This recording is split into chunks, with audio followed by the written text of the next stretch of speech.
aktivitas terhadap tekanan darah yang hasil tekanan darah yang akan kita dapatkan gitu. Oke, gini. Aduh,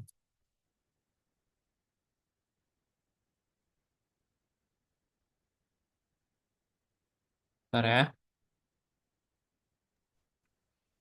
Oke Bang, Masih nampak nggak? masih Bang. Slide-nya di mana?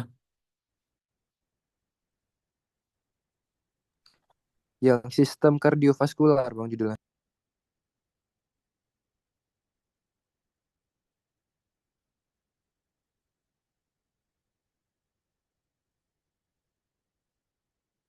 Oke, oke, bentar ya.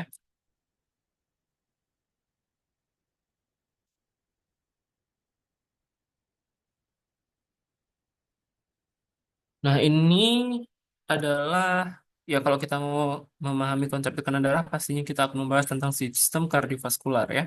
Kardio dan juga vaskular. Jadi kita akan membahas jantung dan juga pembuluh-pembuluh darah ya di seluruh tubuh. Baik itu vena, kapiler, dan juga arteri. Nah, ada tiga komponen dasar daripada sistem kardiovaskular ya. Yang pertama adalah jantung, kemudian pembuluhnya, blood vessel, dan bloodnya ya darah itu sendiri. Pembuluh darah sama jantung udah tahu fungsinya apa. Nah, darah itu adalah suatu medium pengangkut bahan ya. Jadi dia adalah alat transportasi nutrisi tubuh. Tuh, ya. Apa aja nutrisi tubuh yang dibutuhkan? Yaitu adalah komponen O2 dan CO2, gas, dan juga nutrien, zat sisa metabolisme, elektrolit, serta hormon ya. Nah, jantung ya itu punya fungsi khusus yaitu dia dapat mendistribusikan darah yang mengandung oksigen dan nutrisi ke setiap sel tubuh. Oke.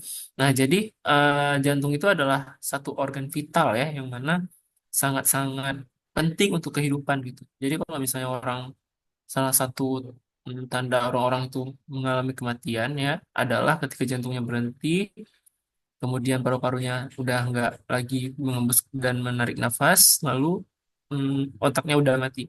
Dia nggak bisa merespon terhadap segala sesuatu pun. Jadi ini termasuk organ vital tubuh ya. Next.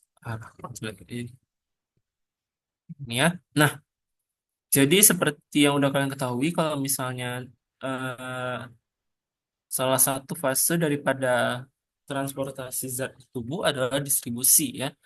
Distribusi ataupun mekanisme respirasi sampai ke tingkat seluler itu kan melewati fase distribusi, ya kan?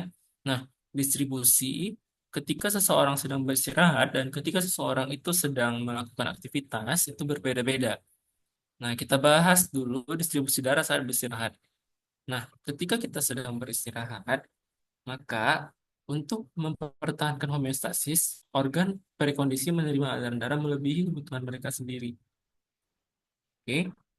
Nah, jadi itu akan mempengaruhi dari seberapa persen sih darah yang akan diberikan ke organ-organ ini saat keadaan istirahat. Oke, di sini eh, ada ini tuh ilustrasi dari jantung. Seandainya ini ada sisi kanan dan juga sisi kiri jantung, ya, maka sisi kiri jantung dia akan membawa darah ke paru kan. Nah, pastinya dia akan membawa sebanyak 100% darah langsung ke paru melalui vena melalui arteri pulmonalis, ya kan?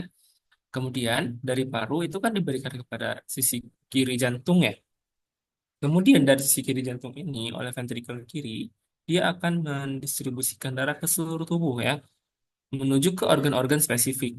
Ya, seperti yang pertama ini ada sistem pencernaan. Sistem pencernaan dia akan menerima darah sebesar 21%. Oke. Nah, kemudian sistem pencernaan dia akan membawa darah ke hati melalui vena vena apa namanya? Ada yang tahu? Sistem pencernaan ke hati itu ada suatu vena yang menghubungkan apa nama venanya? Vena porta hepatica Vena ya. porta Nah, hepatica. ya betul. Vena porta hepatica. Ya, kemudian selain daripada itu, dia juga menerima darah secara langsung melalui arteri. Yaitu sebanyak berapa nih? 6% ya. Kemudian ke ginjal itu 20%, ke kulit ya integumen itu 9%, kemudian ke otak 13%, ke jantung sendiri ya, ke otot jantung, ke miokardium itu diberikan 3%. Kemudian ke otot rangka itu ada 15%, ke tulang ya, khususnya ke sumsum ya, sistem Harvard itu ada 5%. Kemudian ke organ-organ lain itu 8% sisanya. Oke. Kemudian kita lanjut. Jadi laju aliran darah itu punya faktor-faktor yang mempengaruhinya, yaitu gradien tekanan dan juga resistensi vaskular. Sehingga dia bisa digambarkan dalam rumus F ya. Ini apa nih, segitiga delta apa theta bacanya, lupa. Delta ya, delta P kalau nggak salah cara bacanya. Delta P per R gitu. Jadi gradien tekanan itu kita lambangkan dengan P, dan resistensi vaskular itu dengan R satuannya. Maka gradien tekanan dan juga resistensi ya, ketika dia hmm, nggak gini-gini, gradien tekanan dengan laju aliran ya, dia itu berbanding lurus. Jadi semakin besar gradien tekanan, semakin cepat laju aliran darah. Tapi dengan resistensi vaskular dia berbanding terbalik. Karena resistensi vaskular ini berkaitan dengan apa aja sih hambatan-hambatan yang akan dilalui oleh darah ketika dia mengalir. Jadi dia akan memperlambat laju aliran darah. Makanya dia resist di situ ataupun restrict ya. Maka dia berbanding terbalik sehingga dapatlah rumus F sama dengan delta P per R. Oke, ini ada keterangannya. Nah, laju aliran darah itu melalui suatu pembuluh. Oke, yang mana di dalam suatu pembuluh itu akan membawa volume darah dengan besaran tertentu per satuan waktu. Ya, dia berbanding lurus dengan tekanan dan juga berbanding terbalik dengan resistensi vaskular. Oke, ini rumusnya yang harus dipahaminya. Kemudian kita lanjut ke ini, faktor yang pertama yaitu gradien tekanan. Jadi gradien tekanan itu apa? Gradien tekanan adalah perbedaan tekanan antara awal dan juga akhir. Ya, kalau udah gradien itu pastilah dia berbicara tentang berapa sih selisih antara awal dan akhir gitu. Dari mana? Dari suatu pembuluh yang mengalir dengan tekanan yang lebih tinggi ya. Jadi dia kan akan mengalir nih dari tekanan yang lebih tinggi ke daerah dengan tekanan yang lebih rendah gitu kan. Hukum konsentrasi kan gitu kan. Tekanan juga gitu hukumnya. Tekanan mengalir dari yang tinggi ke rendah gitu. Kemudian dia mengikuti penurunan gradien tekanan gitu. Oke. Nah, ini adalah ilustrasinya. Yang pertama, ilustrasi yang A itu menggambarkan suatu perbandingan laju aliran darah dalam pembuluh dengan delta P yang berbeda. Ya, jadi di sini ada delta P-nya 40, di sini ada delta P-nya 80. Oke. Nah, yang di delta P40 itu tekanannya ada yang di awal ya, yang di awal itu 50, yang di akhir jadi 10. Nah, tapi ketika dia ada di 80, maka yang di akhirnya itu menjadi lebih tinggi jadi 90 gitu. Makanya dia dibilang berbanding lurus gitu, karena pembuluh darah 2 itu dua kali dari pembuluh darah satu untuk gradien tekanannya. Oke. Nah, kemudian yang di B perbandingan laju aliran dengan delta P yang sama. Ini ada delta P yang sama, oke, tapi tekanannya berbeda, tekanan awal dan akhirnya. Yang mana di delta P pembuluh darah ketiga itu sama di pembuluh darah dua meskipun nilai absolutnya lebih besar. Dan aliran darah pembuluh tiga itu dua kali daripada pembuluh satu. Jadi eh, laju aliran darah itu dia bisa terpengaruhi oleh berapa besar tekanan awal. Jadi semakin besar tekanan awal bisa jadi itu akan memberikan tekanan akhir yang lebih besar gitu ya. Jadi maka kita dapatkan kesimpulan ini. Semakin besar tekanan yang mendorong daerah melalui suatu pembuluh, maka semakin besar laju aliran melalui pembuluh tersebut. Oke. Nah, tekanan lebih tinggi di awal daripada di akhir karena adanya resistensi. Oke, jadi tekanan di awal ini dia lebih tinggi nih daripada di akhir gitu. Karena nanti dia kan melalui pembuluh, pasti ada hambatan-hambatan kan di dalam pembuluh itu. Sama kayak kita lewatin jembatan gitu. Tapi jembatannya banyak polisi tidur, jadi kita nggak bisa cepet-cepet, harus lambat jalannya. Kalau nggak kita jatuh, sungkur kita. Apalagi kalau pakai rem depan gitu kan. Kayak gitulah logikanya. Oke. Nah, ini anatomi ya. Jadi karena kita mainnya nanti di lab itu pakai darah apa namanya arteri brachialis dan radialis ya, maka harus paham anatomi ini. Jadi di bawah klavikula itu ada yang namanya arteri subclavian kanan ya. Nah, kemudian di aksila ya, radio aksila kita akan bisa meraba arteri aksilaris. Lalu turun lagi ke bawah kita menemukan adanya arteri humeral circumflex. Artinya arteri yang dia itu akan melingkari humerus gitu. Tapi ini jarang diperiksa karena pada orang-orang kan biasanya deltoid ini ada dua kemungkinan kan, kalau enggak dia itu ditutupi oleh otot ya, biasanya pada atlet atau ya atlet lah, atau orang-orang yang bekerjanya itu dengan ke otot, misal kayak tukang bangunan ataupun orang-orang kuli gitu-gitu, petani ya. Jadi ini akan ditutupi sama deltoid sehingga susah diraba. Terus juga kalau misalnya orang-orang yang berlemak ini akan ditutupi sama lemak, jadi ini susah diraba ya. Palingan kita bisa meraba di brachial. Ini kemungkinan bisa ya, karena di sini kan ada perlipatan otot yang bisa kita geser-geser sampai kita menemukan arteri gitu kan. Nah, yang yang biasanya kita periksa itu ada di brachial, ya kan? Yang ada di brachial yang biasa kalian pakai stetoskop kalau lagi tensi. Terus ada ulnar kolateral, ini di ulnar ya, dan ada radial. Eh, ya radial itu kan di sepanjang radius ya. Ya, radius dan ulnar ini berdasarkan regio juga, baru sampai nanti di deep palmar, arcus deep palmar. Ini arcus palmaris visceral gitu kalau misalnya di anatomi bilang. Jadi ini di sepanjang telapak tangan, terus ada juga yang superficial, ya sama kalau misalnya pembuluh yang ada di jari-jari ya itu kita sebut sebagai arteri digitalis. Ya, arteri digitalis ini biasanya kita amati saat memeriksa CTR, capillary refill time, ya, CRT. Oke. Nah, kemudian baru kita bahas tentang resistensi vaskular.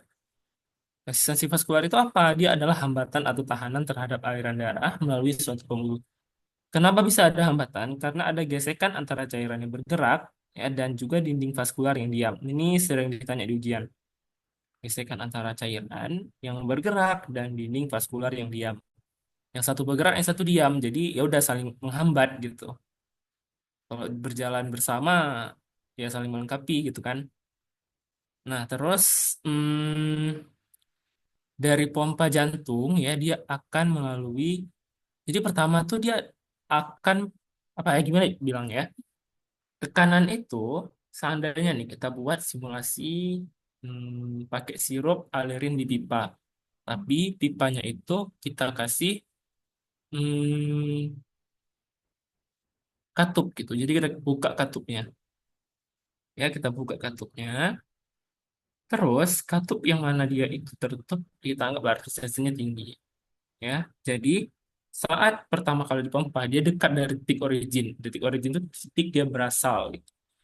Dipompa dari sini ini sumbernya, maka yang di bagian sini ya itu tuh nggak ada,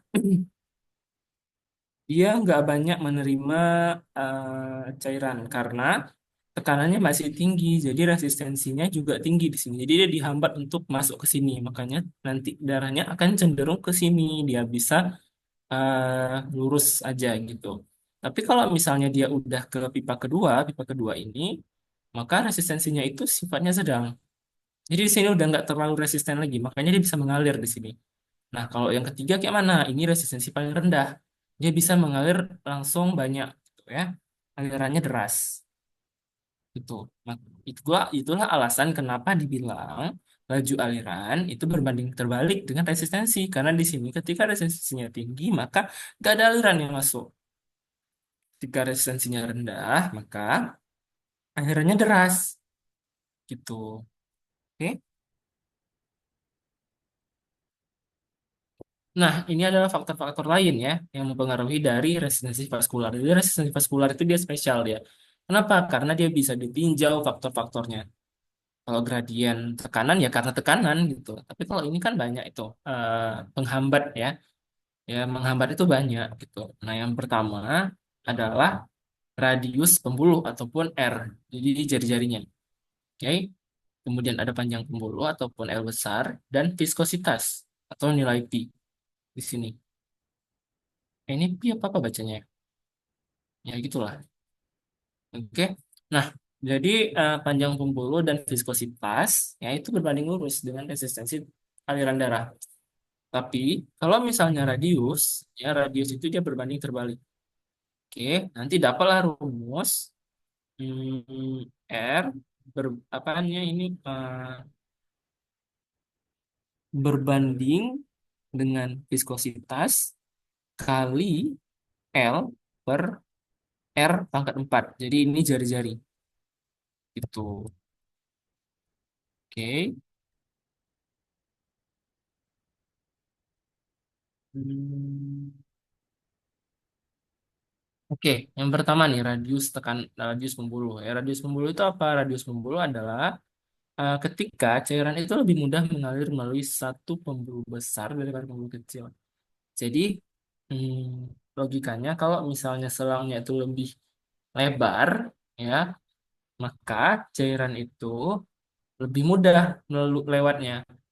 Tapi dia terlalu deras, jadi nanti lama sampainya, gitu, ya. Jadi misalkan nih ada satu pembuluh dengan diameter 1, 2, dan 4. Ya, tekanannya sama 100 milimeter hierarki room. Terus yang di diameter 1 itu bisa mengalir dalam waktu 1 ml per menit. Tapi yang kedua itu 16 ml per menit. Yang ketiga itu 259 ml per menit. Jadi dia lebih deras setiap menitnya. Itu lebih banyak volume yang bisa lebih banyak volume yang bisa tersalurkan. Terus ini penentu utama resistensi terhadap aliran darah adalah jari-jari pembuluh. Ya, makanya ini radius pembuluh kita bahas pertama karena dia penyebab apa namanya faktor utama dari resistensi aliran darah. Ini nanti berhubungan sama hipertensi. Ya, jadi eh, apakah hipertensi itu terjadi pada keadaan vasodilatasi atau vasokonstriksi? Itu berhubungan sama konsep dari jari-jari pembuluh. Gitu ya. Oke, ini sama kok diulang lagi ya. Ya, ini sama ya. Nah, ini dia yang tadi aku bilang, vasokonstriksi dan vasodilatasi vaskular. Nah, misalnya kita potong secara melintang, maka kita akan bisa mengamati bagaimana otot-otot polos yang ada di pembuluh darah ya, itu bisa bekerja dengan eh, mengatur diameter gitu ya. Jadi ada suatu pembuluh darah yang normal di atas. Terus di sini diberikan dua kondisi. Kondisi pertama adalah ketika dia vasokonstriksi, ketika dia menyempit. Gitu. Nah, menyempitnya pembuluh darah yaitu akan meningkatkan kontraksi otot polos sirkular di dinding arteriol, oke, yang menyebabkan peningkatan resistensi dan penurunan aliran melalui pembuluh, gitu ya. Kenapa bisa vasokonstriksi? Karena beberapa faktor ini. Yang pertama adalah meningkatnya aktivitas miogenik, yang kedua adalah meningkatnya kadar oksigen, menurunnya karbon dioksida, kemudian eh, adanya endotelin yang terstimulasi. Jadi endotelinnya itu menstimulasi reseptor-reseptor yang ada di apa namanya pembuluh darah untuk melakukan vasokonstriksi gitu. Terus stimulasi dari saraf simpatis ya dalam bentuk vasopresin ya yaitu angiotensin 2 ketika dalam keadaan yang dingin, suhu dingin ya, suhu rendah. Oke. Nah, kemudian yang vasodilatasi. Kenapa bisa vasodilatasi? Karena penurunan konstriksi otot polos. Kalau yang tadi peningkatan kontraksi, maka yang ini penurunan kontraksi otot polos sirkuler di arteriol. Gitu ya. Yang dia menyebabkan penurunan resistensi dan juga peningkatan aliran melalui pembuluh. Oke. Nah, kenapa bisa ada ini? Karena Miogenik itu jadi dia kebalikannya. Miogenik menurun, ya kadar oksigen menurun, CO2 meningkat, ada nitrite oxide. Jadi dia nggak pakai lagi endotelin, vasopresin itu nggak. Pakainya apa? Nih, nitrate oxide itu sama stimulasi simpatis dalam bentuk apa? Pelepasan histamin. Ya, mana pelepasan histamin ini terjadi menyebabkan peningkatan suhu, jadi panas, jadi demam, ya, jadi inflamasi gitu. Ada yang bocor siapa? Oh, lagi rapat dia tuh kayaknya. Hmm, dah ini ya. Kemudian faktor yang kedua adalah panjang pembuluh atau L. Nah, jadi ketika kita melakukan perjalanan pada radius yang tetap, maka semakin besar panjang pembuluh, semakin luas permukaan. Tuh, kemudian semakin besar juga resistensi terhadap aliran. Nah, hmm, maka panjang pembuluh ini ya, dia itu akan memberikan resistensi yang lebih banyak gitu. Jadi alirannya menjadi lebih sedikit.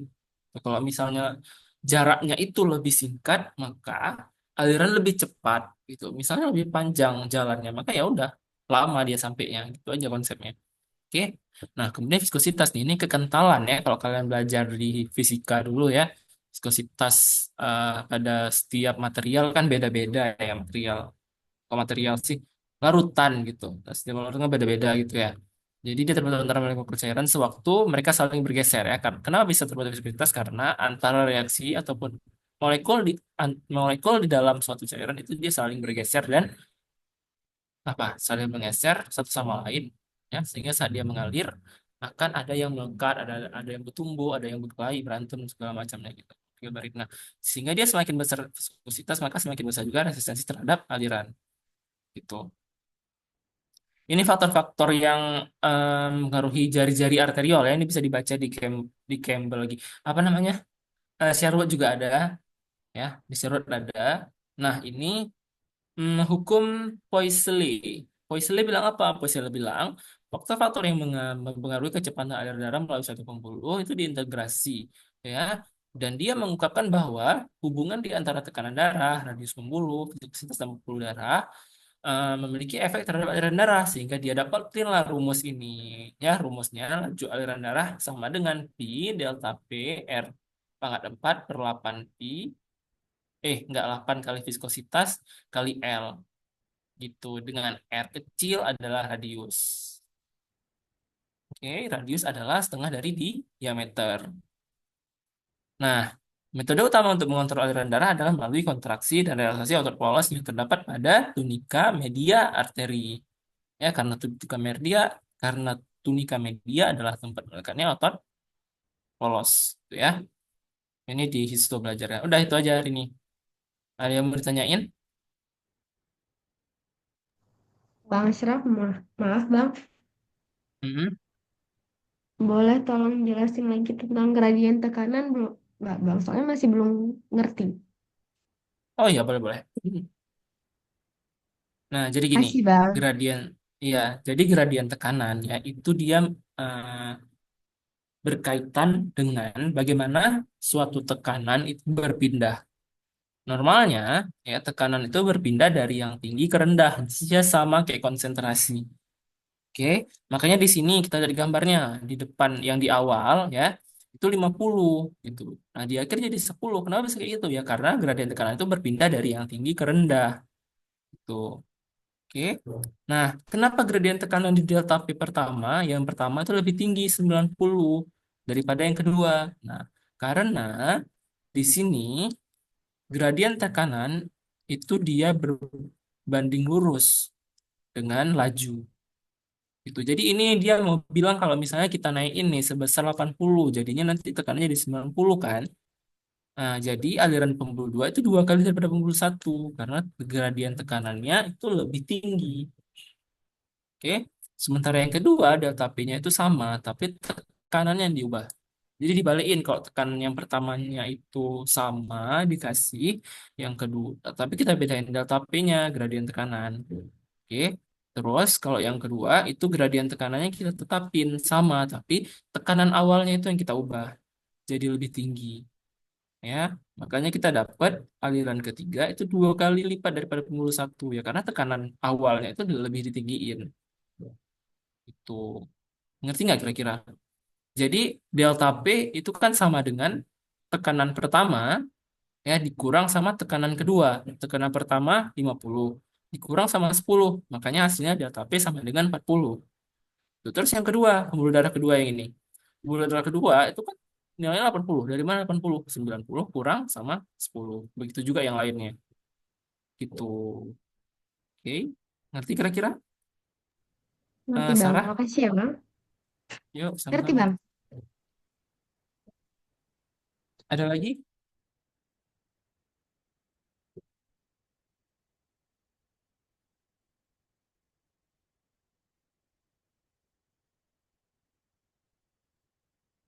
Ada lagi yang mau nanya?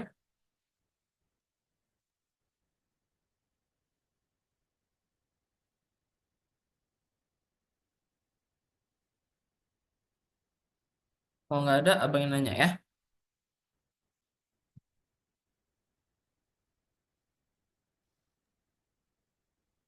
Oke, Bang.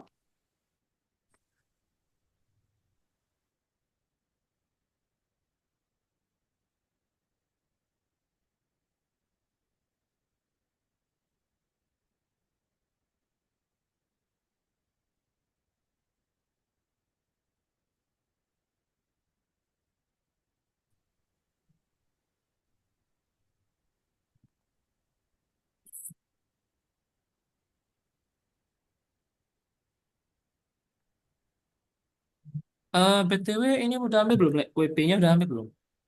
Buku Gardanya. Udah Bang. Udah ya? Oke.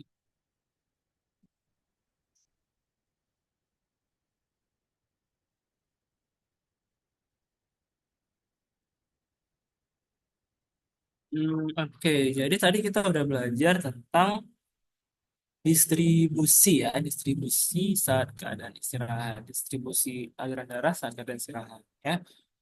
Hmm, jadi kalian tadi ada perhatiin nggak?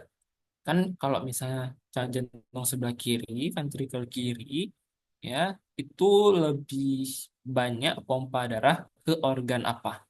Yang persentasenya paling banyak di mana? Sistem Pencernaan ya, Bang. pencernaan. Iya, organ pencernaan. Oke. Nah, kalau hmm,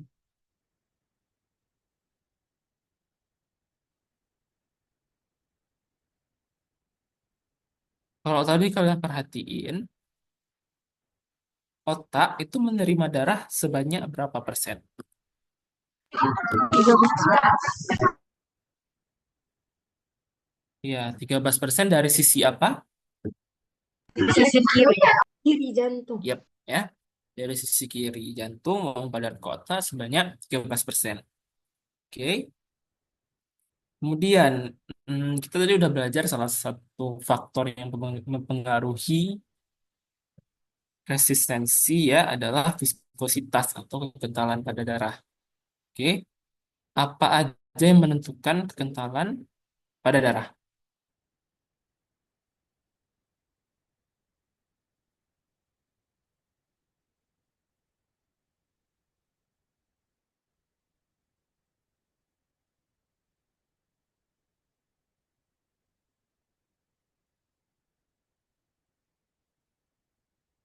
Apa aja yang mempengaruhi kekentalan darah?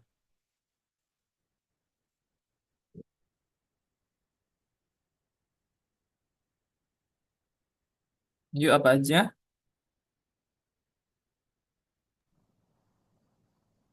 Yang radius pembuluh itu bukan Bang. Terus apa lagi? Panjang pembuluh sama Oh, viskositas. Bukan? bukan, bukan. Itu kan Jadi yang mempengaruhi resistensi, ya kan? bukan. Oh iya.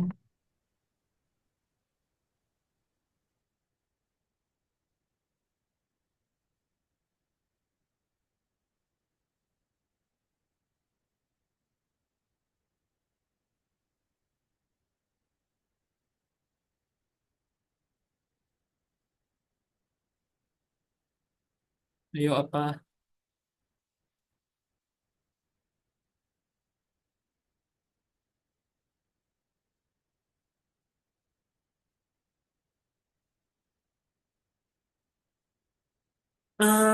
Jadi kan karena kita bahasnya di darah ya, darah itu kan nggak punya jenis-jenis yang nggak punya